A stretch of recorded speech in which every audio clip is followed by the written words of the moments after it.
Hello everyone, today I'll give a quick introduction to biplanes, what's their advantages and disadvantages, why did they exist and why did they fit the roles that they were used for, and why aren't there many new biplanes today. Now just a quick first aerodynamics clarification. Of course, every wing has a top side and a bottom side.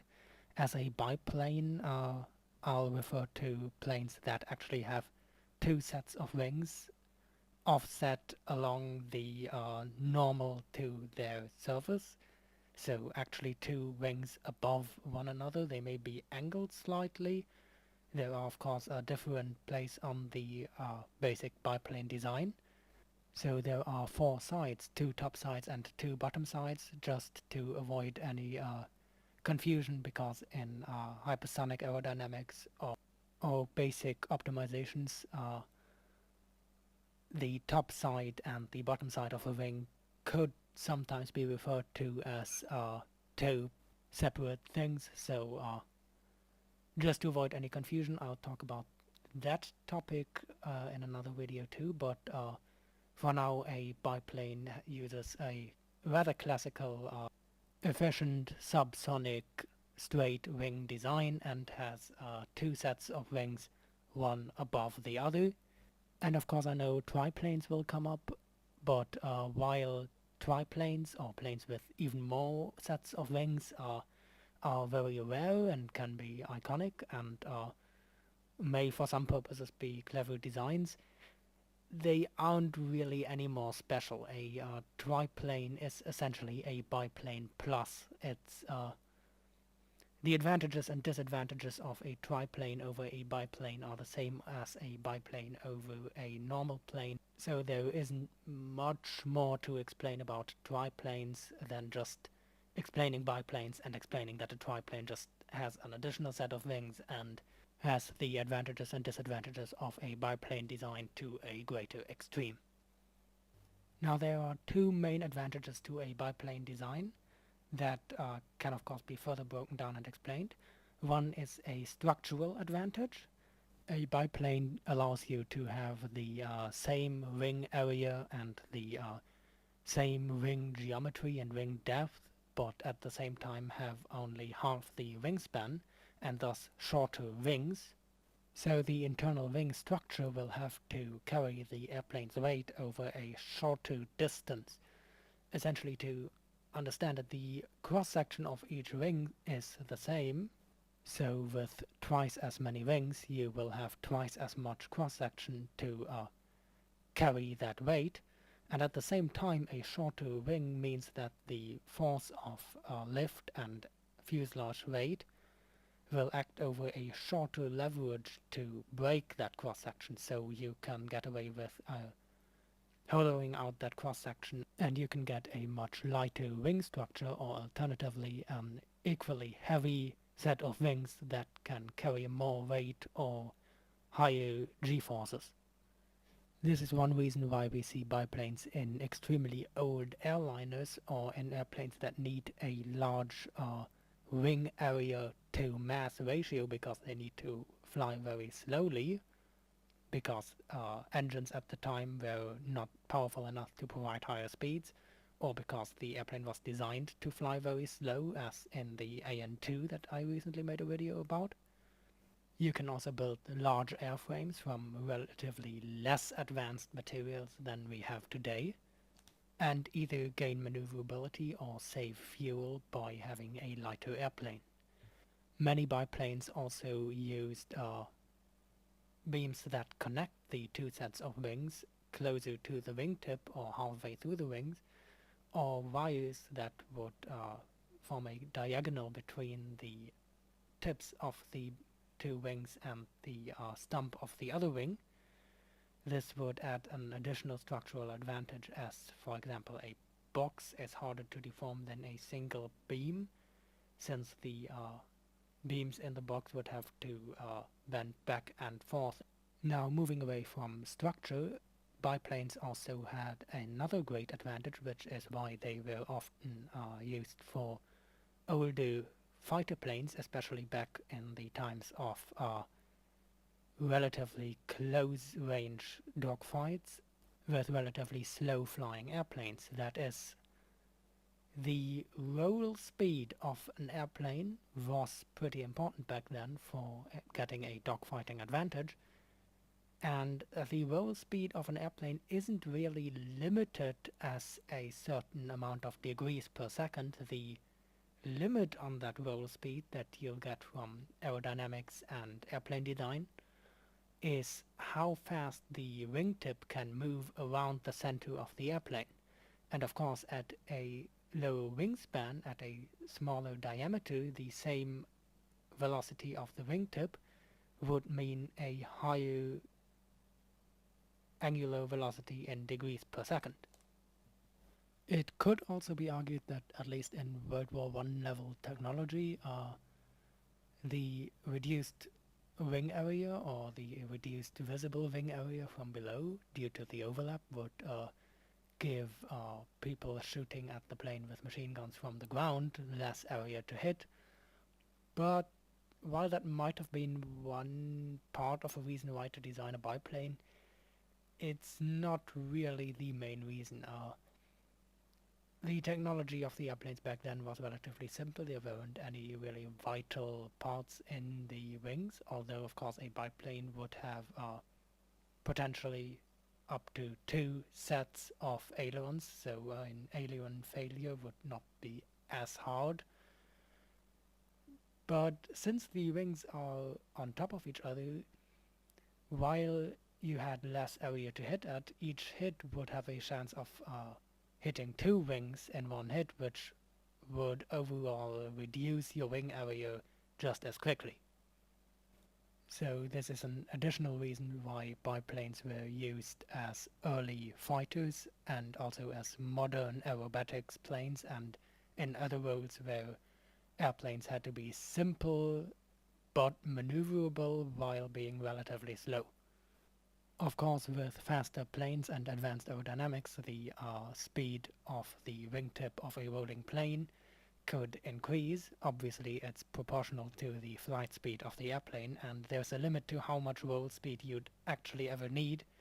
So due to this, together with other reasons, the biplane as a typical fighter design was phased out as early as World War II. An additional advantage of the biplane with its reduced wingspan is of course that logistics also gets easier. You need less area, less parking area for each airplane because you have less wingspan. Now for the disadvantages of a biplane, these are mostly aerodynamics. While aerodynamics are complicated and there might be a few fringe cases where the biplane design actually gives you a great aerodynamic advantage, overall it's not optimal. A biplane with a certain wing area per wing will not be quite as good as a normal airplane with one set of wings with the same wing area and say twice the wingspan. So it's not really it's not the most efficient way to fly. The interaction between the sets of wings mostly result in a reduced lift in slow flying airplanes.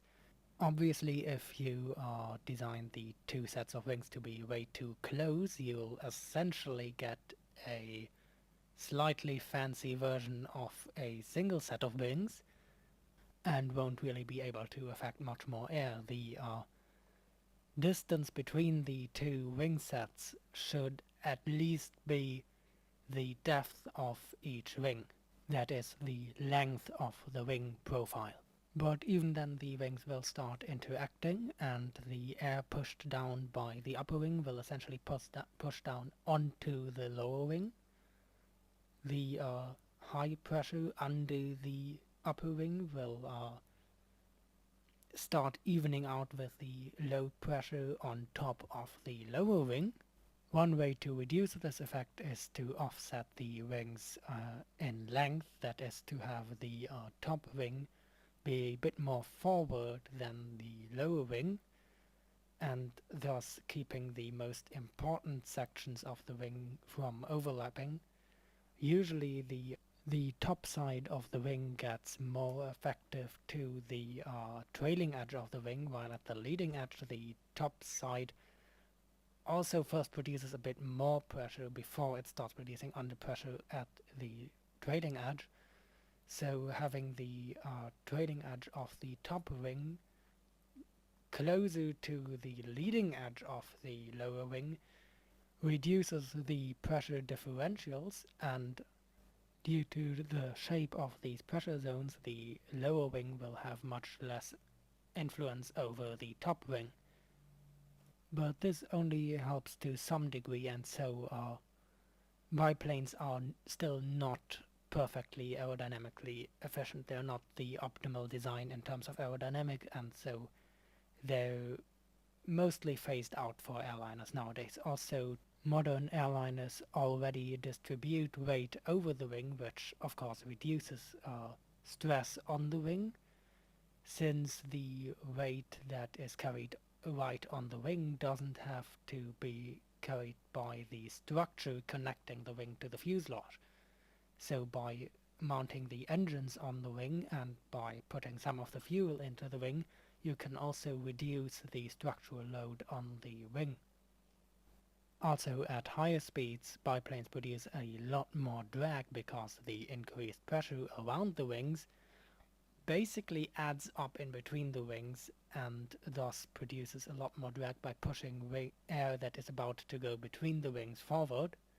At speeds that are a significant portion of the speed of sound, this becomes basically a shock wave going out from the leading edge, and these shock waves basically meet and form what's essentially a drag chute between the wings. So a supersonic biplane, besides being a relatively pointless design overall, would need to angle the wings so that that shockwave could escape sideways, and to really build anything close to a efficient supersonic airplane they would have to be angled at almost 90 degrees, giving you basically an X-wing. Of course, this extreme angling of the wings would again take away lift, so you wouldn't really get much advantage beside maybe lateral maneuverability, which isn't really useful for pilots because it's a huge stress on the pilot's body. So it might be useful for drones, but then nowadays the classical dogfighting maneuverability is only really needed in action movies. So you might see a supersonic biplane in a science fiction film, but you won't see a typical biplane-like design going supersonic in reality anytime soon. Of course, there are some very special aerodynamic designs that could be counted as technically biplanes, but they don't really fit the definition of what I'll call a biplane for this video, so the typical biplane design won't be going supersonic. There are some designs intended to go supersonic with two sets of connected wings that are extremely offset along the length of the airplane, but these two are limited in speed and mostly for low speed maneuverability.